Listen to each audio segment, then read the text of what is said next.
Jemaat yang diberkati dan dikasihi oleh Tuhan, pertolongan kita dalam pertemuan ibadah minggu hari ini secara online jadi di dalam nama Tuhan yang menciptakan langit dan bumi.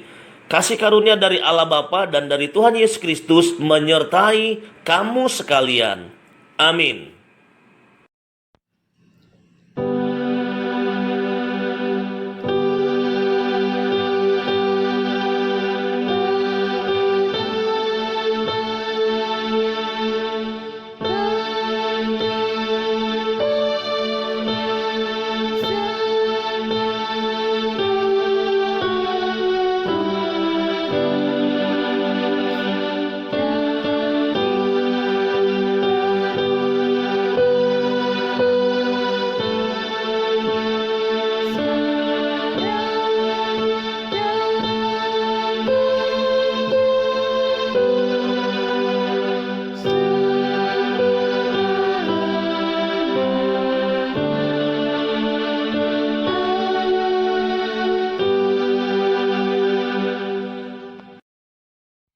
Jemaat yang terkasih dalam Tuhan Yesus Kristus, nas pembimbing dalam ibadah Minggu Palmarum ini terambil dari Zakaria pasal 9 ayat 9 sampai 10. Demikian firman Tuhan. Bersorak-soraklah dengan nyaring, hai putri Sion. Bersorak-sorailah, hai putri Yerusalem. Lihat, rajamu datang kepadamu. Ia adil dan jaya. Ia lemah lembut dan mengendarai seekor keledai beban yang mudah. Ia akan melenyapkan kereta-kereta dari Efraim dan kuda-kuda dari Yerusalem. Busur perang akan dilenyapkan, dan ia akan memberitakan damai kepada bangsa-bangsa. Wilayah kekuasaannya akan terbentang dari laut sampai ke laut, dan dari sungai Efrat sampai ke ujung-ujung bumi. Demikian nas pembimbing bagi kita sekalian.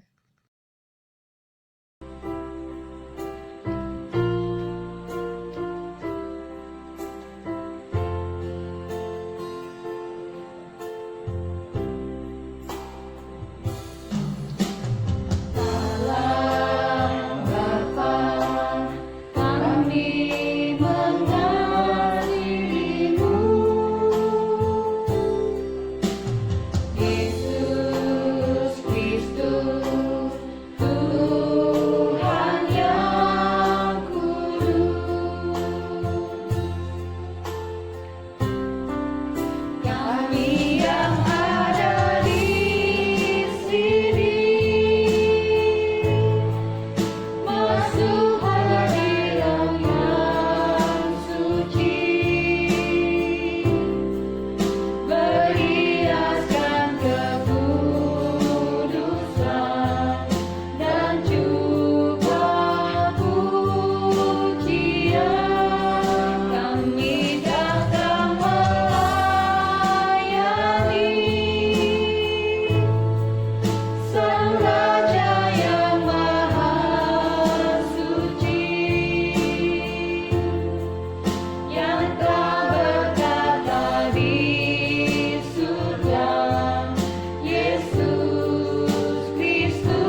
Jemaat yang dikasihi Kristus, dengarkanlah hukum Tuhan bagi kita sekalian yang diambil dari 1 Yohanes pasal 1 ayat 6-7. Jika kita katakan bahwa kita beroleh persekutuan dengan Dia, namun kita hidup di dalam kegelapan, kita berdusta dan kita tidak melakukan kebenaran. Tetapi jika kita hidup di dalam terang, sama seperti Dia ada di dalam terang, maka kita beroleh persekutuan seorang dengan yang lain, dan darah Yesus anaknya itu menyucikan kita daripada segala dosa.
Jemaat yang terkasih dalam Tuhan kita Yesus Kristus, marilah kita datang kepada Tuhan yang Maha Kudus, kita rendahkan diri kita akui segala dosa dan kesalahan kita kepadanya secara pribadi, serta memohon pengampunan darinya.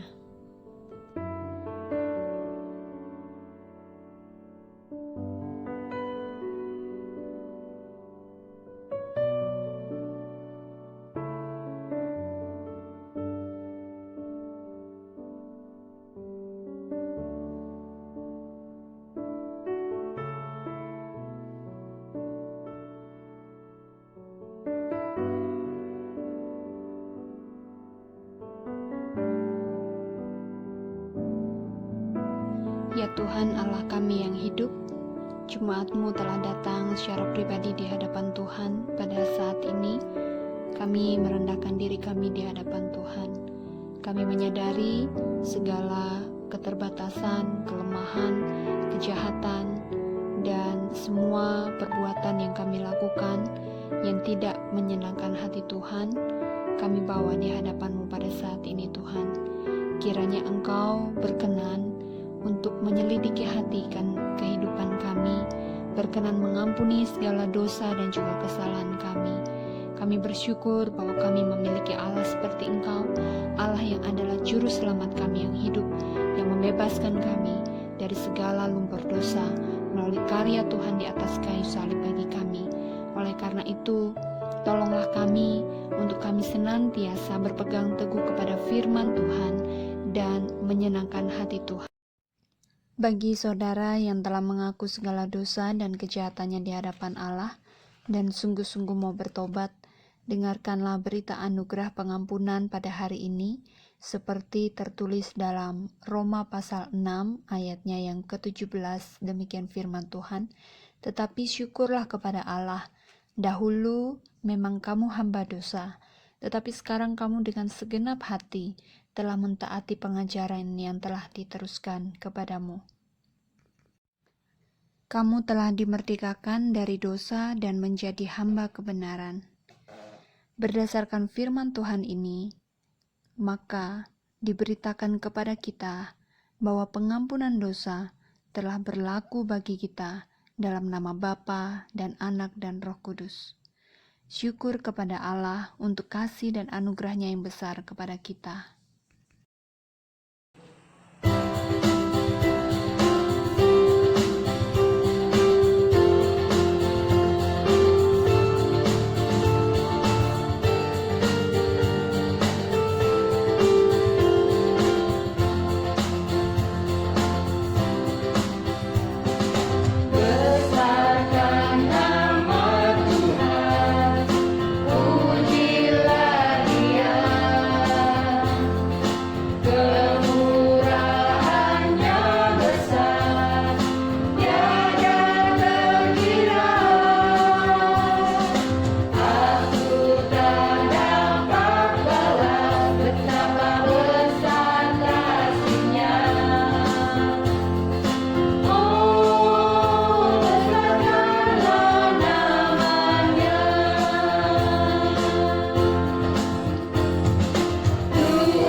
Jemaat yang terkasih, sekarang dengarkanlah petunjuk hidup baru bagi kita sekalian, seperti firman Tuhan dalam Matius pasal 26 ayat 41, berjaga-jagalah dan berdoalah, supaya kamu jangan jatuh ke dalam pencobaan. Roh memang penurut, tetapi daging lemah. Inilah petunjuk hidup baru bagi kita sekalian. Firman-Mu adalah pelita bagi kaki kami dan terang bagi jalan kami.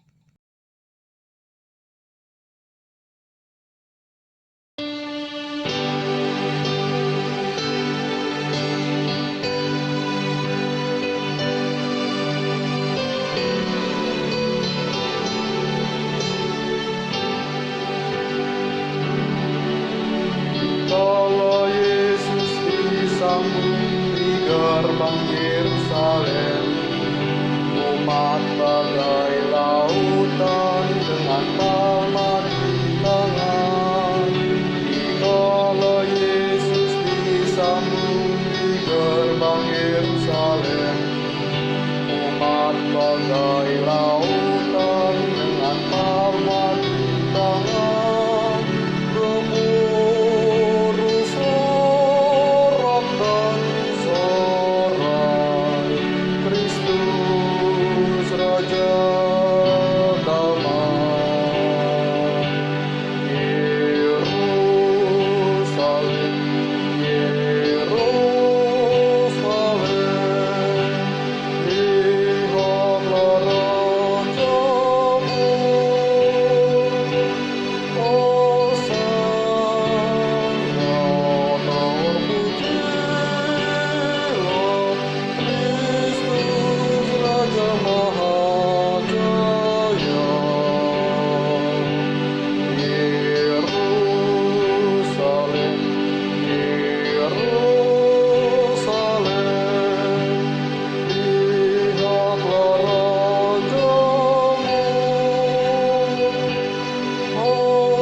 di akhir dunia nanti Kristus Raja Abadi.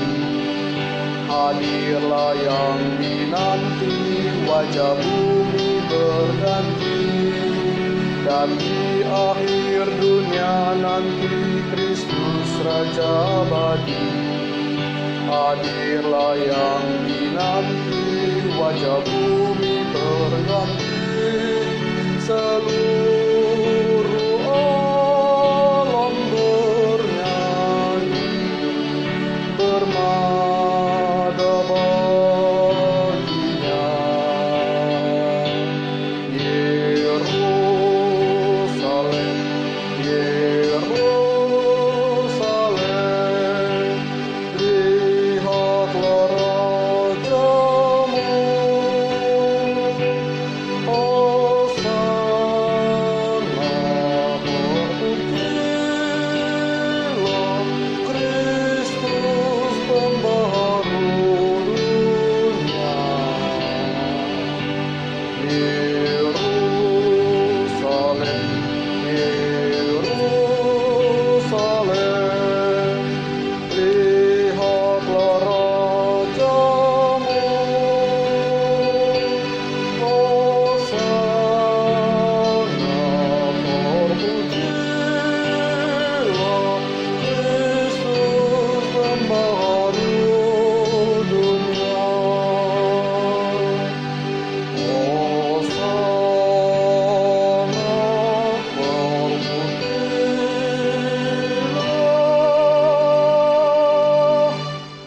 Kristus pembaharu dunia.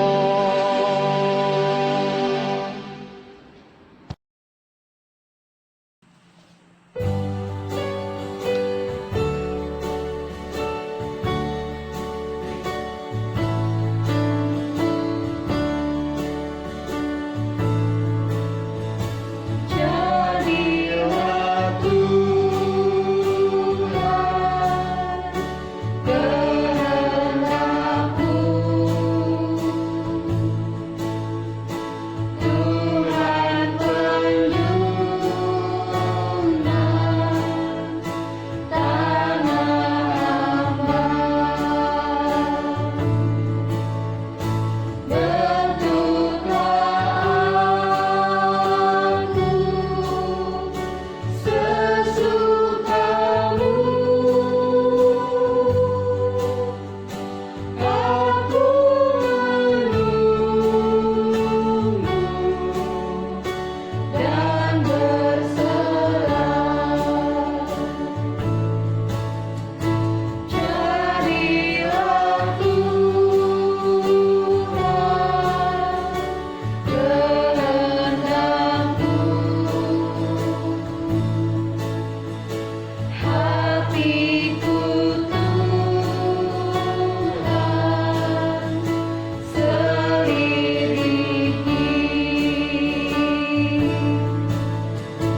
Sucikan dalamku, putih bersih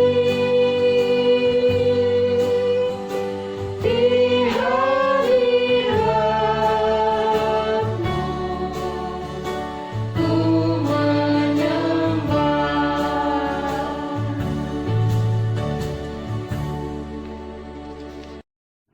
Shalom Bapak Ibu yang dikasihi oleh Tuhan. Puji Tuhan, di Minggu Palmarum ini kita bersyukur masih diberikan kekuatan, kesehatan oleh Tuhan. Dan biarlah senantiasa hidup kita menyenangkan hati Tuhan. Di tengah-tengah situasi pandemi ini yang belum berakhir, kita tetap semangat, tetap setia dalam beribadah meskipun secara online, sebagian kita di gereja dan sebagian kita di rumah. Bapak Ibu, sebelum kita mendengarkan firman Tuhan, saya mengajak Bapak Ibu dengan hormat untuk kita merendahkan diri untuk terlebih dahulu berdoa sebelum mendengarkan firman Tuhan. Mari Bapak Ibu kita berdoa. Bapa Sorgawi yang kami sembah dalam nama Yesus, kami bersyukur di Minggu Palmarum ini, saat ini kami mau bersama-sama menikmati anugerah-Mu, baik puji-pujian yang sudah kami naikkan, bahkan juga firman Tuhan yang akan kami renungkan saat ini. Berkatilah kami, kuduskanlah kami Bapa, Layakkanlah kami untuk kami menerima sabdamu, dan biarlah ada kekuatan yang baru untuk kami dapatkan melalui kebenaran firman Tuhan di minggu ini. Terpujilah namamu, dalam nama Yesus Kristus kami berdoa dan bersyukur. Amin. Jemaat yang dikasih oleh Tuhan, minggu ini firman Tuhan terambil dari Injil Markus pasal yang ke-14 ayat yang ke-32 sampai dengan 42. Saya bacakan untuk kita semuanya.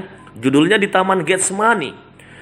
Lalu sampailah Yesus dan murid-muridnya ke suatu tempat yang bernama Getsemani. Kata Yesus kepada murid-muridnya, "Duduklah di sini sementara aku berdoa." Dan ia membawa Petrus, Yakobus dan Yohanes sertanya. Ia sangat takut dan gentar. Lalu katanya kepada mereka, "Hatiku sangat sedih, seperti mau mati rasanya. Tinggallah di sini dan berjaga-jagalah." Ia maju sedikit merebahkan diri ke tanah dan berdoa supaya sekiranya mungkin saat itu lalu daripadanya. Katanya, "Ya Aba, ya Bapa, tidak ada yang mustahil bagimu. Ambillah cawan ini daripadaku, tetapi janganlah apa yang aku kehendaki, melainkan apa yang engkau kehendaki."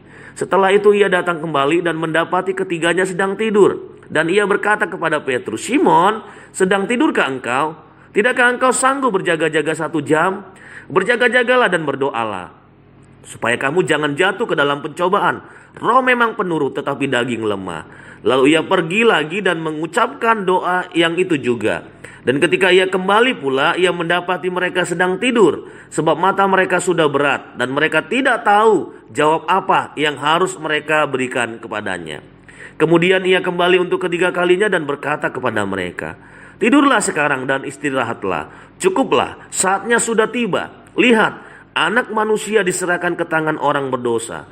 Bangunlah, marilah kita pergi. Dia yang menyerahkan aku sudah dekat." Puji Tuhan, Bapak Ibu, berbahagialah kita ketika kita membaca dan merenungkan bagian firman Tuhan ini. Hosiana. Jemaat yang dikasih oleh Tuhan dan diberkati oleh Tuhan, saya percaya kabarnya semuanya baik-baik ya. Amin, puji Tuhan. Tema hari ini adalah berjaga dan berdoa. Dan kita masuk dalam suasana Minggu Palmarum ya. Minggu Palmarum adalah minggu sengsara Yesus. Dimulai dari Yesus mulai masuk ke Yerusalem dan akhirnya Yesus disalib, mati untuk menebus dosa manusia. Peristiwa-peristiwa dalam teks Alkitab begitu luar biasa. Adegan-adegan peristiwa yang begitu luar biasa sampai puncaknya Yesus mati untuk menebus kita, dosa manusia. Nah, Bapak ini kasih oleh Tuhan, tema hari ini sekali lagi berjaga dan berdoa.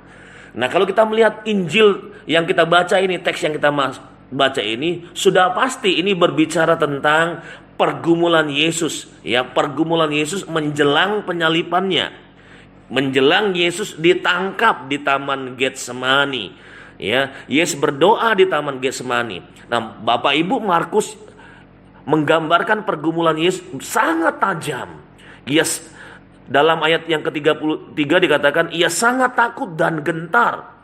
Hatinya sangat sedih seperti mau mati rasanya. Kalau kita lihat ayat 33 ya dan 34, hatiku sangat sedih seperti mau mati rasanya.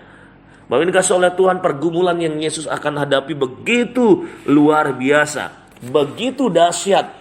Tujuannya untuk menebus dosa manusia. Peristiwa penyaliban adalah peristiwa yang sangat mengerikan. Sejarah yang mengerikan yang dialami oleh Yesus. Taat kepada Bapa. Untuk taat kepada Bapa begitu luar biasanya peristiwa yang akan dialami.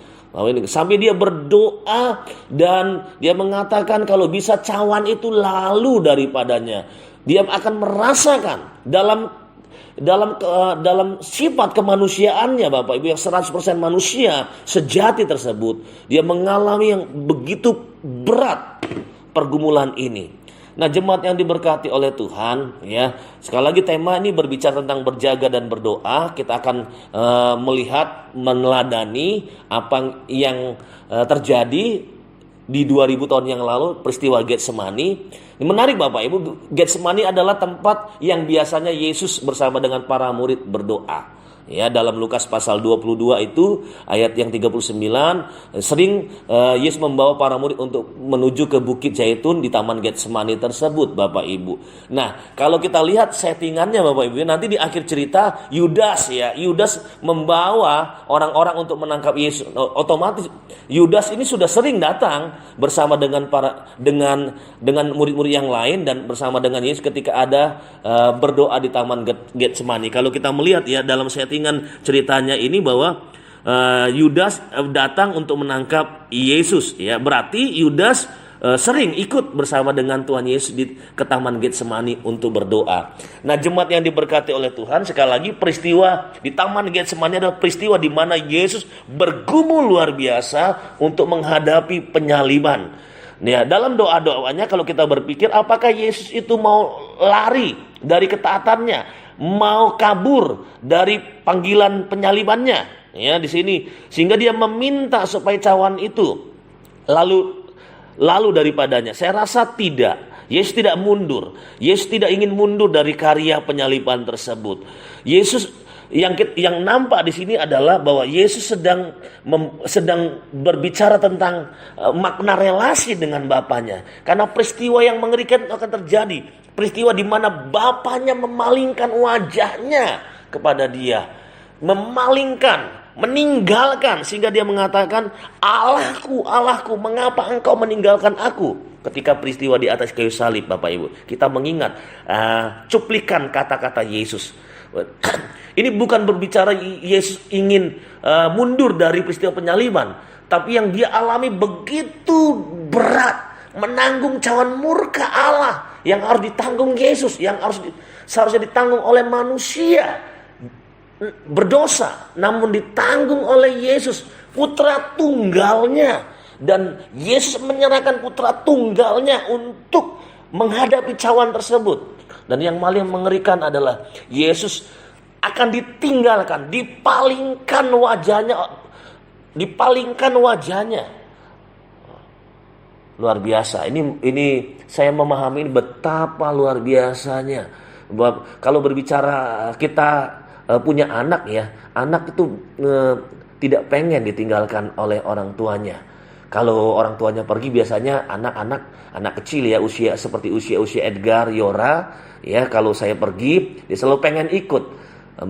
Tidak ingin ditinggalkan oleh orang tuanya, walaupun hanya pergi ke Indomaret naik motor, ke Alfamart, bawa kendaraan dengar suara motor, langsung papa ikut. Papa, aku mau ikut.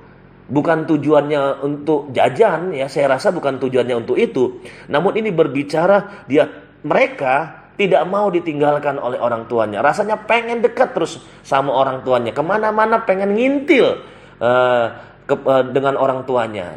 Nah, bahwa dikasih oleh Tuhan, peristiwa ini sudah jelas-jelas Yesus akan hadapi. Dia ditinggalkan oleh Bapaknya. Makanya di Taman Getsemani adalah doa yang diutarakan, doa yang agung, doa yang mulia, doa penyerahan diri total untuk kedepannya dia taat kepada Bapaknya, menanggung cawan murka Allah. Nah, jemaat yang dikasih oleh Tuhan, apa yang kita bisa pelajari dari pergumulan Yesus untuk kita berjaga dan berdoa? Bapak ini yang kasih oleh Tuhan, kita melihat dari teks ini, yang pertama yang kita bisa pelajari ketika Yesus bergumul, dia menyediakan waktu untuk pergi ke Taman Getsemani. Saya mengartikan dia menyendiri, ya, dari segala aktivitas hiruk pikuk yang dia kerjakan saat itu. Dia pergi mengambil waktu, dia pergi ke Taman Getsemani yang sering dia lakukan untuk berdoa bersama dengan para murid. Saya menggarisbawahi bukan Taman Getsemaninya, Bapak, bukan berbicara tempatnya, tapi menyendiri, mengambil waktu, bergumul, berkomunikasi dengan Bapaknya. Itu yang saya ambil, bukan Taman Getsemaninya. Tapi saya mau garis bawahi adalah bagaimana dia membangun relasi kembali, mencari kehendak Bapaknya, membangun relasi dengan Bapaknya, berkomunikasi, meminta petunjuk kepada Bapaknya. Bapak ini kasih oleh Tuhan, yang pertama, penting untuk kita boleh teladani. Ketika kita dalam pergumulan, ketika kita punya masalah, Bapak Ibu, ambillah waktu, carilah waktu, relakanlah waktu, korbankanlah waktu. Bila perlu carilah tempat. Kalau kita mau menggarisbawahi satu tempat, carilah waktu yang tersendiri, Bapak Ibu. Walaupun tempat itu tidak bisa dijadikan sakral, namun mungkin arti menyendiri itu jauh lebih penting. Kita tanggalkan hiruk pikuk sementara kegiatan-kegiatan kita, namun kita mengambil waktu untuk berdoa, mengambil waktu menyendiri, mencari kehendak Tuhan, membangun relasi dengan Tuhan, membangun relasi dengan Kristus, supaya kita dekat, intim dengan Kristus, dengan Tuhan. Itu yang pertama. Di tengah-tengah situasi pergumulan kita saat ini, ada sebagian yang sudah divaksin, ada yang belum, ada yang menggumuli, kenapa saya belum divaksin, yang lainnya sudah. Kenapa saya belum dapat jatah, yang lainnya sudah. Masalah ekonomi, masalah keluarga, masalah pekerjaan. Bapak Ibu dikasih oleh Tuhan, kita belajar dalam Minggu Palmarum ini. Yesus pergi ke Taman Getsemani berdoa kepada Bapaknya. Biarlah kita bisa meneladani untuk kita menyediakan waktu membangun relasi dengan Tuhan. Yang kedua adalah, ngapain dia di Taman Getsemani? Ya, apakah kurang kerjaan? Kongko-kongko dengan murid pada saat itu, mengajak para murid. Apakah cuma sekedar nongkrong supaya menjauhi masyarakat yang mencari dia, yang mengidolakan Yesus sebagai public figure pada saat itu? Apakah Yesus tujuannya seperti itu, menghindari kerumunan orang, untuk melakukan mukjizat, menghindar kerumunan orang, meminta supaya disembuhkan? Tidak, Bapak Ibu. Ketika dia ada di Taman Getsemani, karena peristiwa penyaliban itu akan terjadi di depan matanya, tinggal beberapa saat lagi dia mengalami peristiwa. Dia datang ke Taman Getsemani untuk berdoa, ya. Dia mengajak para muridnya. Dan dia mengajak Petrus, Yohanes, murid yang dekat, untuk bersama dengan dia, dengan jarak yang ada, yang lainnya agak menjauh. Nah, ini Bapak Ibu ini diberkati oleh Tuhan, maknanya apa? Yang kita bisa maknai adalah berdoa. Yesus dalam pergumulannya, dalam kemanusiaannya yang sejati, Bapak Ibu, ya, dia Allah sejati, dia manusia sejati. Dia berdoa, dia bergumul di hadapan Bapaknya.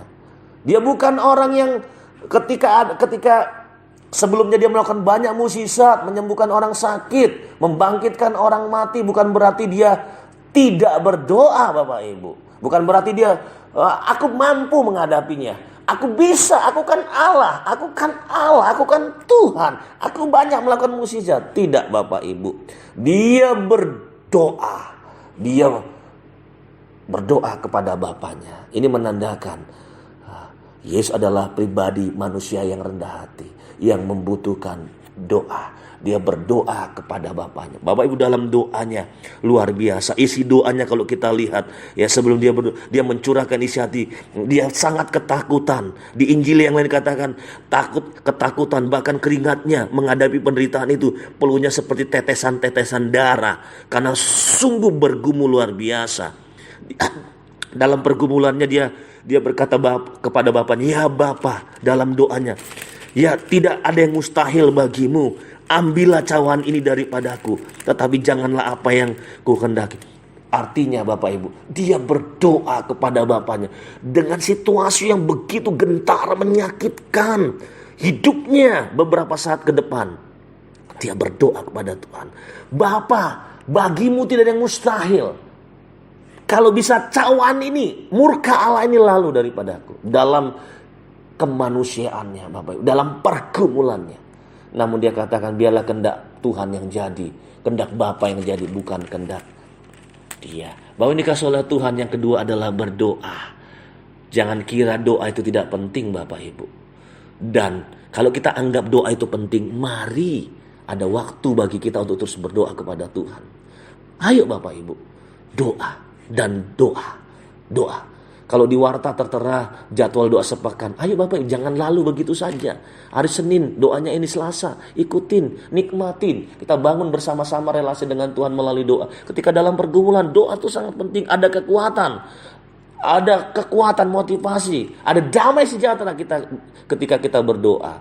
Alkitab katakan berdoa dengan tidak jemu-jemu. Dan Paulus mengatakan dalam Tesalonika Berdoalah senantiasa kepada Tuhan. Artinya setiap saat, senantiasa, bukan saat senang saja, bukan saat senang saja, tapi saat duka, saat senang. Artinya balance. Saat kita bersuka cita, saat kita ada pergumulan, dan saat kita mungkin situasi kita nyaman, kita bangun relasi kita dengan berdoa. Apalagi ketika kita saat dalam pergumulan, doa itu sangat penting. Yang ketiga, Bapak Ibu, ketika Bapak Ibu, saya memikirkan Bapak Ibu bahwa mengapa Yesus membawa murid-murid? Kenapa dia nggak sendiri aja? Karena dia mengalami pergumulan sendiri saat itu. Kenapa dia harus membawa murid-murid?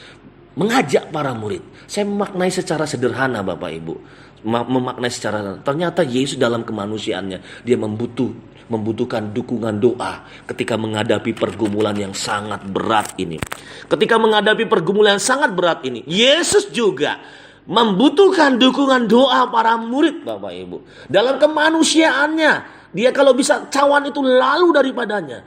Dia mengajak para murid, dia tahu pergumulannya berat. Dia mengajak para murid untuk berdoa, untuk berjaga-jaga. Karena peristiwa ke depan akan terjadi. Yesus mati, meninggalkan mereka. Mereka ditinggalkan oleh gurunya. Mereka disiapkan dengan cara apa? Berdoa. Yesus membutuhkan dukungan doa dalam kemanusiaannya. Bapak ini dikasih oleh Tuhan, saling mendoakan satu sama lain itu adalah menjadi bagian yang sangat penting. Mari Bapak Ibu, jangan gengsi untuk share kalau ada pergumulan, sakit penyakit atau apapun. Bisa orang-orang tertentu Bapak Ibu bisa pilih untuk saling mendukung dalam doa. Hal-hal yang umum kita bisa doakan. Artinya dukungan satu sama lain dalam berdoa itu sangat penting. Paulus ketika dalam pelayanan banyak mendapat dukungan dari rekan-rekan sepelayanan. Jemaat-jemaat mendukung, mendoakan Paulus. Bahkan ketika ada dalam penjara, dia membutuhkan dukungan umat yang pernah dia layani. Dia mengasihi jemaat dan jemaat juga mengasihi Paulus ketika dalam pergumulan. Artinya saling mendoakan satu sama lain itu penting ketika kita dalam pergumulan. Ada bahasa curahan hati. Ini juga penting.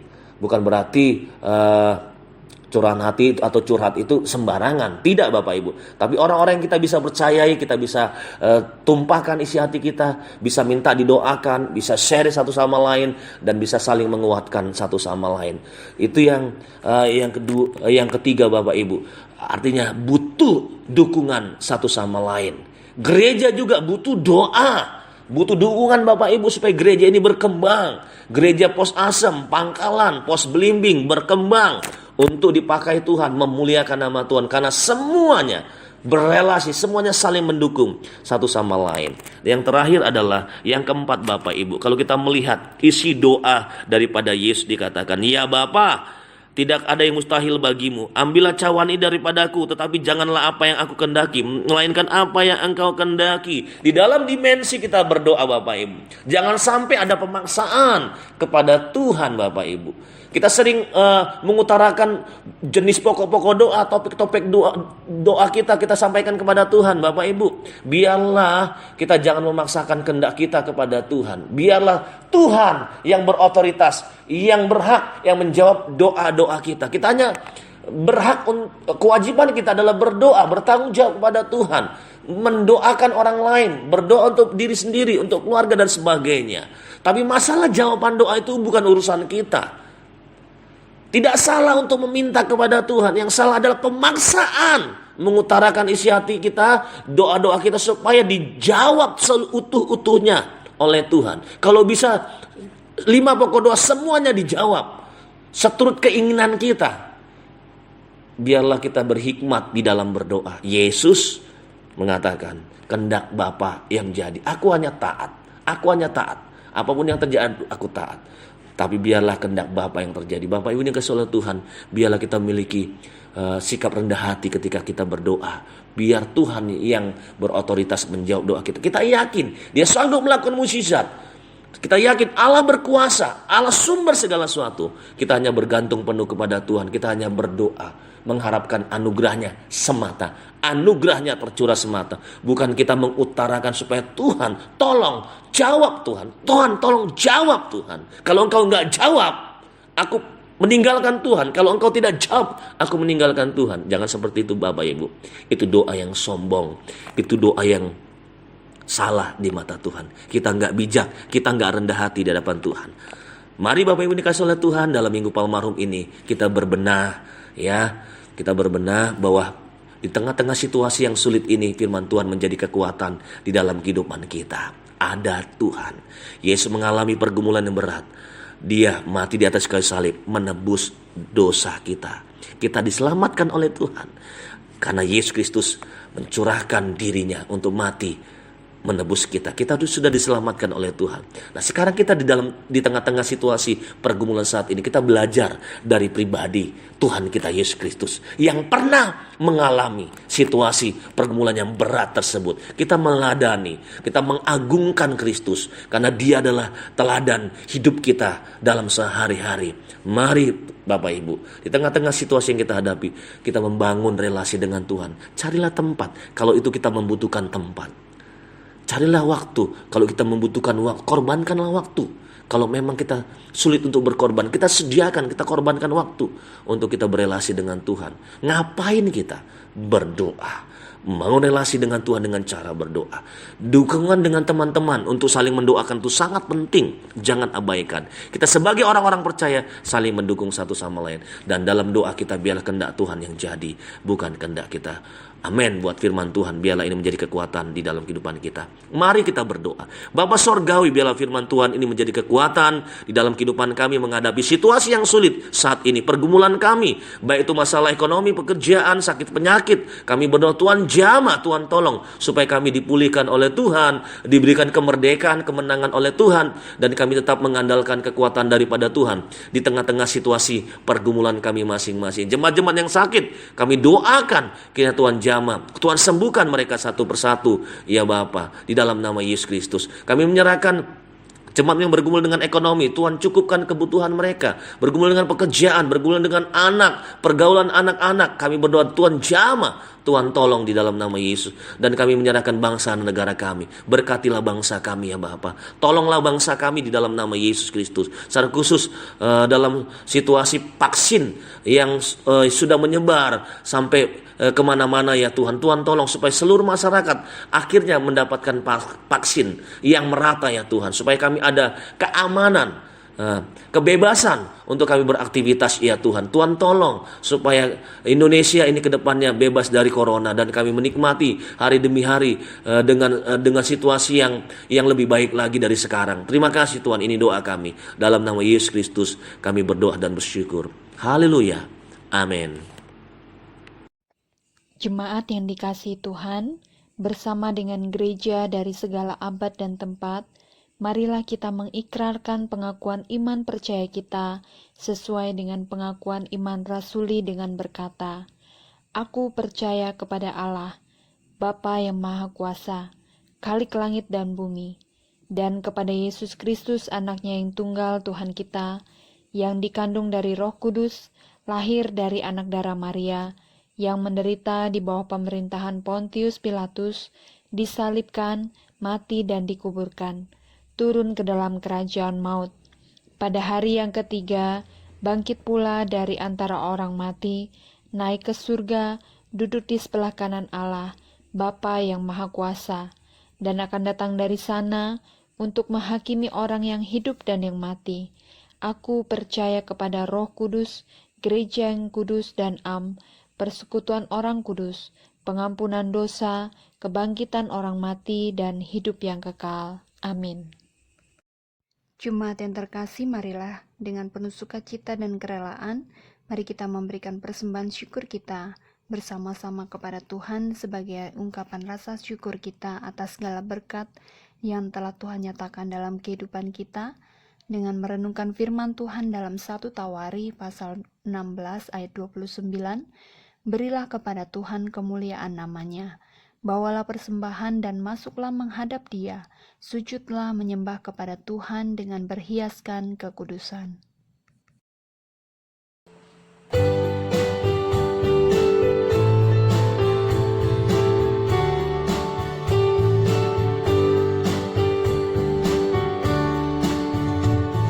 Betapa baiknya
Kita berdoa.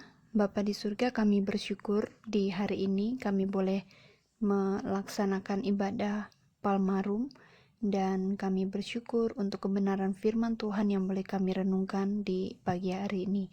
Doa kami, firman Tuhan itu boleh tertanam dalam kehidupan setiap jemaat Tuhan. Bapa, terima kasih di kesempatan hari ini kami juga boleh memberikan persembahan syukur kami sebagai rasa syukur kami atas segala berkat yang Tuhan limpahkan dalam kehidupan kami. Apa yang kami berikan kepada Tuhan melalui persembahan ini tentu tidak sebanding dengan perbuatan Tuhan, pemeliharaan Tuhan yang sempurna dalam kehidupan kami.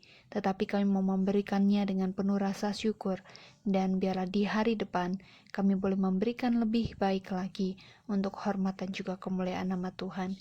Kiranya Tuhan berkenan menerima persembahan kami ini, berguna bagi kemuliaan nama Tuhan, memperluas kerajaan Tuhan melalui pelayanan yang ada di gereja kami ini Tuhan. Kami serahkan persembahan kami hanya ke dalam tangan Tuhan. Dalam nama Tuhan Yesus kami berdoa. Amin.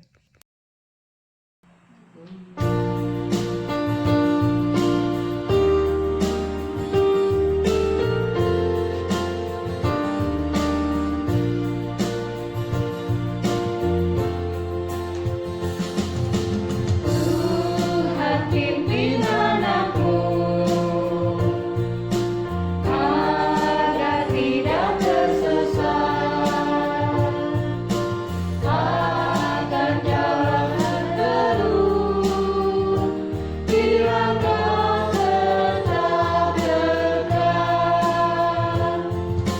Tuhan pimpin arus hidup menderat, agar jangan ku sesat, pegang tanganku erat.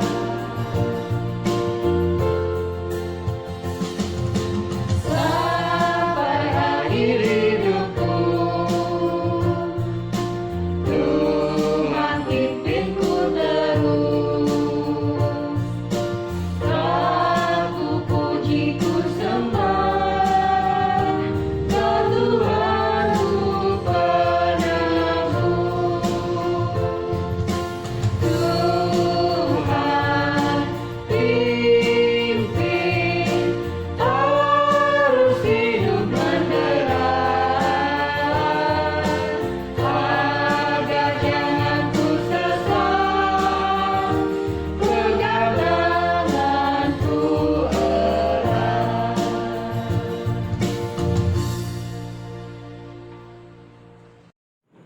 Jemaat yang diberkati oleh Tuhan, biarlah seluruh rangkaian ibadah kita sungguh berkenan di hati Tuhan, dan semuanya untuk hormat kemuliaan bagi nama Tuhan. Secara khusus firman Tuhan boleh menguatkan dan meneguhkan iman kita.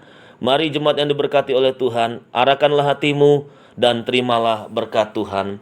Tuhan memberkati engkau dan melindungi engkau. Tuhan menyinari engkau dengan wajahnya dan memberi engkau kasih karunia. Tuhan menghadapkan wajahnya kepadamu dan memberi engkau damai sejahtera. Amin.